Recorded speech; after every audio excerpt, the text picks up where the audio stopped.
en ciertas elecciones, digamos. Entonces vemos un clima marcado por la Guerra Fría en Chile que tiene mucho conflicto, mucha polarización de tanto los trabajadores, digamos, como la élite aristocrática. ¿Ya? Entonces, esto marca los años entre el 58, digamos, hasta el 70, eh, donde incluso, bueno, después podemos como adentrar en eso cuando entremos directamente a los gobiernos, digamos, pero el gobierno de la Unidad Popular, digamos, tenía mucho apoyo de los partidos de izquierda, de los trabajadores, la democracia cristiana, después tiene una especie de alianza con el Partido Nacional, con la derecha, para evitar que se sigan impulsando las reformas que vamos a entrar a detallar, digamos. Que habla un poco de las campañas políticas, ya lo hemos conversado, la influencia de la música, de la campaña, del mensaje. Entonces un tema que ya creo que ya hemos profundizado. Y aquí vamos a entrar a los gobiernos, ¿ya? Uno por uno. Aquí va a quedar quizá más clara la película. Ya, Alessandri, primero Alessandri era parte de la élite histórica de Chile, había sido presidente de la CPC, que era un gremio del mundo empresarial chileno, y él llega al gobierno con una crítica muy grande hacia la derecha chilena y los partidos de derecha, digamos. Era muy antipolítica. Entonces él decía que en este tema del cuteo, en esta polarización, se había perdido el norte económico, ¿ya? Que se había cedido mucho a la estatización, la industrialización, lo que habíamos comentado antes, y él creía que eso iba en contra de los principios liberales que sustentaban la economía. Entonces, marcados, como les comenté, por la crisis del 29, donde el Estado empieza a regular mucho la economía, él empieza a implementar políticas para que la economía no sea tan regulada y comience, como era anteriormente, a tener más libertades. ¿Ya? Eh, Él tiene una visión del Estado a nivel más gerencial, o sea, más relacionado al mundo privado y no tan estatal político, sino que más técnico. Ya el suministro, la gente que trabajaba con él, no necesariamente venían de partidos políticos, sino que venían del mundo empresarial y tenían una visión mucho más técnica. Entonces, según él, esto era más, digamos, eh, le hacía un bien a Chile porque no había tanto cuteo, no había tanta politización y había un Estado que estaban los mejores, digamos, los técnicos. ¿Ya? Eh, Mire, aquí hay puntos económicos que le están preguntando que les voy a explicar en simple para que puedan entenderlo, ¿ya? Primero vamos a ver el PIB. ¿Qué es el PIB? En simple, el Producto Interno Bruto son las ganancias y utilidades que genera un país a lo largo de una cantidad de tiempo, ¿ya?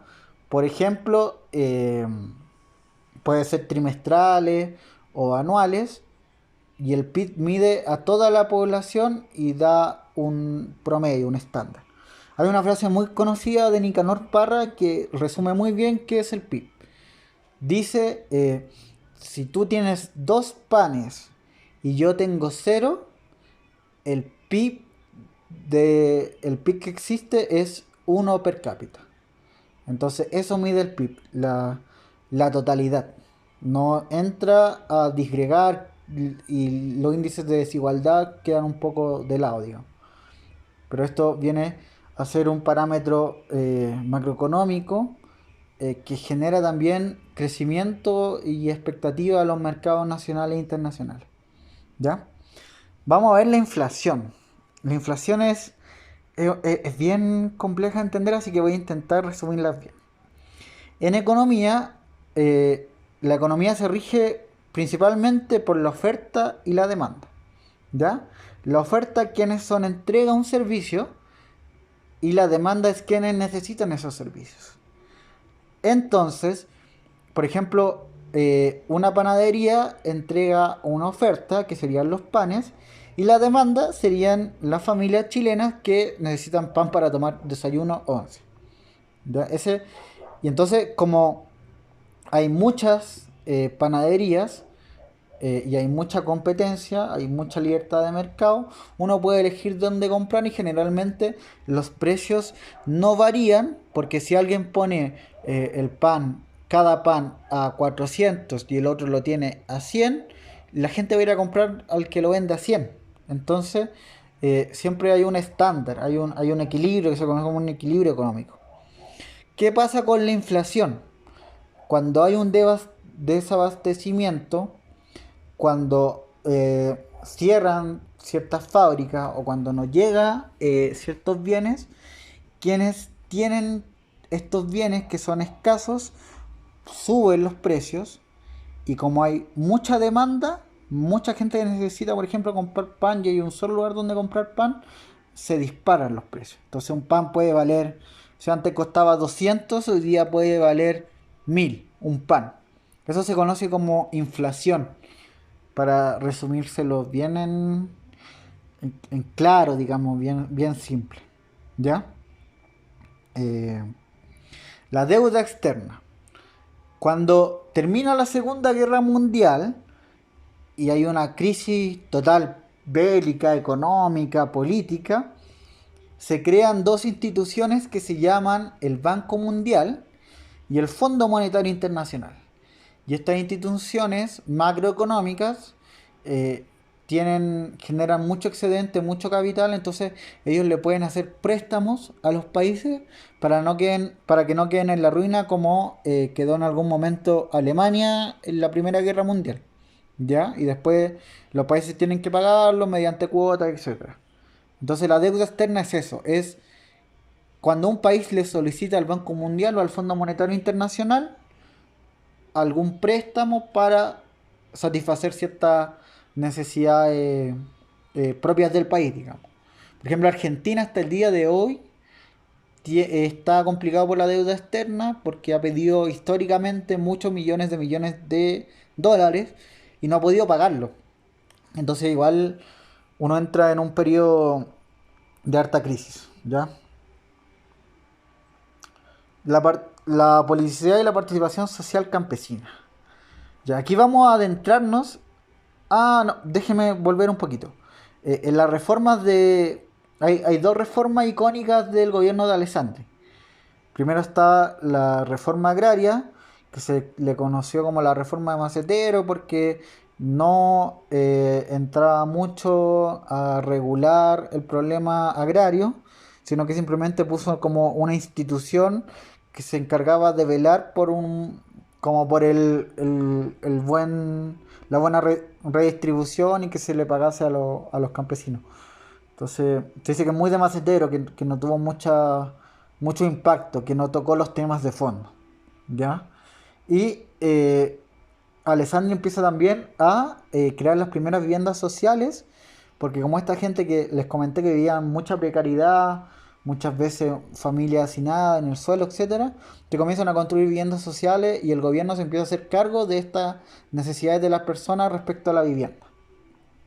Ya, ahora sí, la participación social campesina. Esto está muy ligado a la reforma agraria, que fue la reforma icónica del siglo XX. ¿Qué pasaba? Para que entendamos. Antes, en Chile, generalmente en Santiago y en el sur, todas las tierras, todas las tierras donde se cultivaba y se trabajaba, pertenecían a muy pocas personas, digamos. Se dice que desde el centro hasta el sur, antes de esta reforma agraria, alrededor de 300 familias eran dueñas de todo el espectro de la tierra. Y a sus empleados, a sus trabajadores, a quienes eh, ellos prestaban servicio, se les conocía como inquilinos. Entonces, ¿por qué eran los inquilinos? Porque ellos les permitían tener o armar su casa dentro de su espectro de tierra a cambio de que ellos trabajasen para él. Entonces ellos no recibirían remuneraciones, no recibían ganancias, sino que recibían poder tener una vivienda en la propiedad privada de estas personas. Lo cual era muy injusto porque eh, habían familias completas que trabajaban, digamos, toda la vida para una persona y no ganaban nada. Ellos simplemente se dedicaban como a darles comida, ciertas necesidades básicas, pero no había una ganancia. Entonces, la reforma agraria, que tiene su auge en el gobierno de Eduardo Frei Montalva, viene a regular eso. Entonces, viene a establecer una cantidad de hectáreas para ciertas familias y el resto se le entrega al campesinado, a los campesinos, a los inquilinos. ¿Ya?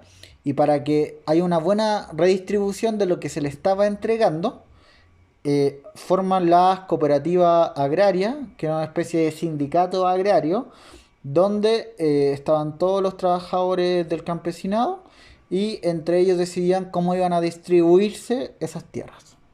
O se le iban a trabajar, iban a crear una pequeña empresa, o sea, un pequeño trabajo, digamos, qué sé yo.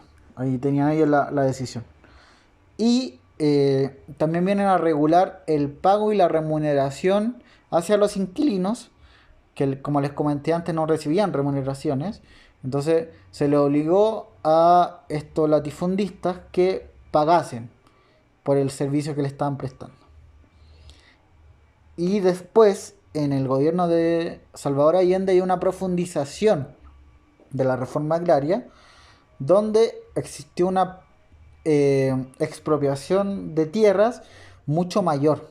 Y esto generó mucho conflicto porque el campesinado y los trabajadores eh, se tomaban las tierras. Ya no esperaban que el Estado, que el gobierno regulase, sino que simplemente echaban al latifundista y ellos mismos se tomaban las tierras. Entonces comprenderán que esto generó mucho conflicto.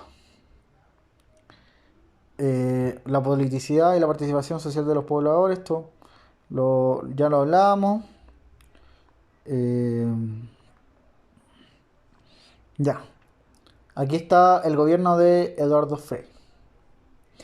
La democracia cristiana era un partido relativamente nuevo y gobernó solo, cuestión que era muy rara como para la época.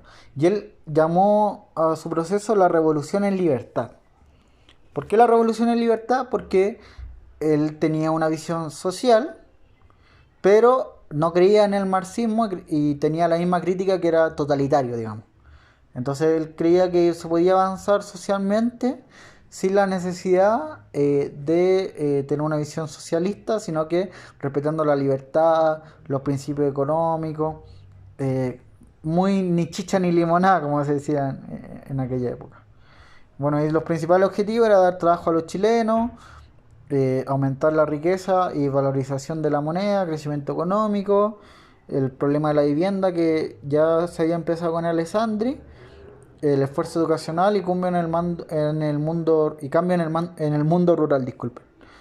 Eh, miren, ahí ya hablamos de la reforma agraria y hablamos de la reforma educacional de Frey anteriormente. Hay un concepto que se llamó la promoción popular en el gobierno de Eduardo Frei, que era que los trabajadores y el mundo empresarial tuvieron incidencia en las políticas públicas. Vale decir, si por ejemplo se creaba una política pública del área de los pescadores, que los pescadores artesanales y el gran empresariado de los pescadores llegasen a un punto común de acuerdo respecto a la reforma que ellos intentaron implementar. Esa era como una política bien icónica del gobierno de Eduardo Frei Montalvo, digamos. Bueno, ahí tienen como la crítica que le hacía de o la derecha y la izquierda, pero haga algo, porque él tomaba, era muy híbrido, estaba muy en el medio, muy bisagra, como se dice. Eh, la sindicalización, que esto está muy relacionado con la reforma agraria. La influencia del medio francés, eso también ya lo conversamos anteriormente. Eh, Mira, aquí hay una pregunta respecto a los movimientos sociales juveniles de los 60. Yo diría que es muy parecido a lo que pasó el 2011. Educación gratuita, de calidad, etcétera. Ahí les doy una pista para que lo puedan ligar, digamos. Aquí también les comenté el tema del mercurio miente. Y después, el 2011, volvieron a levantar la misma bandera, pancarta. Ya, y entramos al gobierno de Salvador Allende y vamos a terminar casi. Ya. El presidente de Salvador Allende, mediante la Unidad Popular, que aglutinaba a los partidos de izquierda en ese entonces, se o intentaba buscar una revolución socialista por la vía democrática. De hecho, es el primer socialista electo por la vía democrática porque, como les comenté anteriormente, las revoluciones socialistas estaban muy ligadas a guerras, conflictos bélicos, etcétera. Eh, entonces, él estaba muy marcado por el proceso de la Guerra Fría y el gobierno norteamericano hizo todos sus esfuerzos para que Salvador Allende no ganase, digamos. ¿Ya?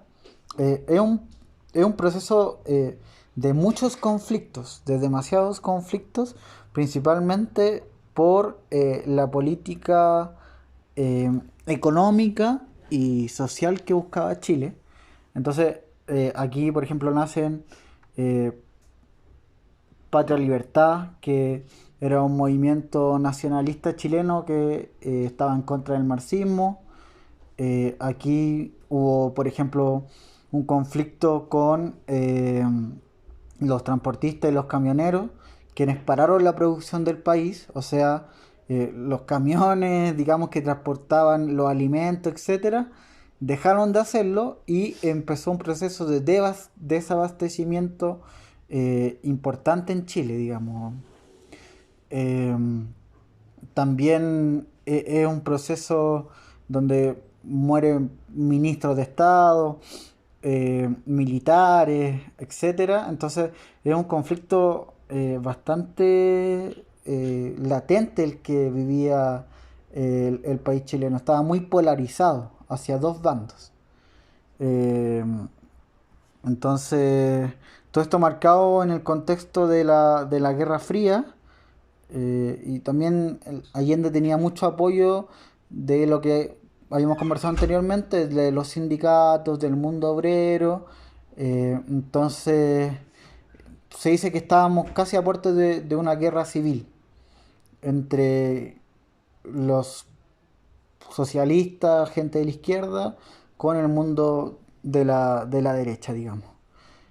Incluso Allende, dentro de su misma coalición política, tenía dos vertientes, digamos. En un lado estaba Altamirano y otros que tenían la tesis de avanzar sin transar, o sea, profundizar el modelo socialista, quizá o sobrellevando las leyes, etcétera, y la revolución con el pan y vino tinto, que era la tesis de Salvador Allende, que fue muy respaldada por el Partido Comunista, que decía de que ellos iban a avanzar, pero siempre en un modelo que respetase la democracia, que respetase el Congreso, la Constitución y los órganos institucionales. Entonces había un conflicto bastante intenso dentro de la misma unidad popular. Entonces, veamos como algunas políticas interesantes del proceso de Allende. Primero tenemos la nacionalización de las empresas estratégicas, o sea, se empezaron a nacionalizar empresas que antes eran propiedad privada. ¿Y cuál era la lógica de esto? Era que como se nacionalizaban, toda la utilidad y ganancias de las empresas se quedaban en el fisco. O sea, ya no iba al bolsillo de una persona, de un dueño de una empresa, sino que empezaba a ser ganancia directa para el Estado. Quizás la reforma más icónica de esta es la nacionalización de Codelco, de la empresa del cobre, que bueno, la gente de Calama lo sabe bien, todas las utilidades que ha generado y eso fue impulsado por el gobierno de Salvador Allende. ¿Ya? Eso fue a nivel económico. También se conoció como la Escuela Nacional Unificada, que era una reforma muy parecida a la reforma de Eduardo Frei a nivel educacional, pero esta reforma lo que su diferencia, digamos, es que ya no solo era a nivel universitario, sino que contemplaba el nivel secundario, digamos, y el nivel primario. O sea, vale decir que todas las comunidades escolares, estamos hablando en un tiempo que había mucha educación pública, tuviera una incidencia en el proyecto educativo. Y esto generó bastantes críticas porque los, los opositores al gobierno decían que esta especie de reforma iba a instaurar como una visión de clase, una visión socialista desde muy pequeño a los jóvenes. Entonces hubo mucha oposición desde la misma partido de derecha, digamos. Ya. Y aquí habla de la publicidad y la participación de los obreros industriales. Cuando comienza este tema de los bloqueos, del desabastecimiento, de la crisis económica, como los latifundistas, los empresarios, los dueños de las empresas no querían trabajar, los mismos trabajadores que empezaron a trabajar en la empresa sin gozar de sueldo. O sea, empezaron a producir para entregarle ciertos bienes primarios a la población chilena y se empezaron a crear lo que se conoce como los cordones industriales, que eran grupos de trabajadores que distribuía la comida, eh, también se ponían de acuerdo para transportar a cierta gente porque la gente de la locomoción colectiva estaba parada. Entonces, por ejemplo, pasaban ciertos camionetas, furgones y se llevaban gente. Entonces, hubo todo un periodo de donde la gente, mediante la autogestión, empezó a combatir este bloqueo y este desabastecimiento, muy principalmente los sindicatos, etcétera.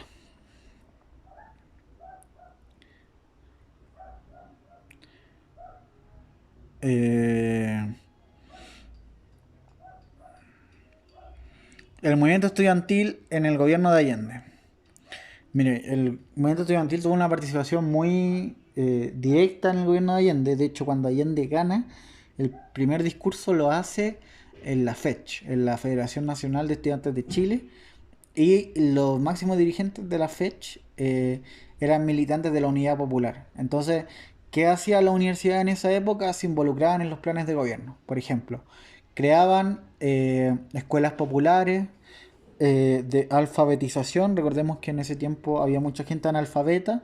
Entonces los mismos universitarios iban y impartían clases a los obreros, a los campesinos, le enseñaban a sumar, a leer, a escribir.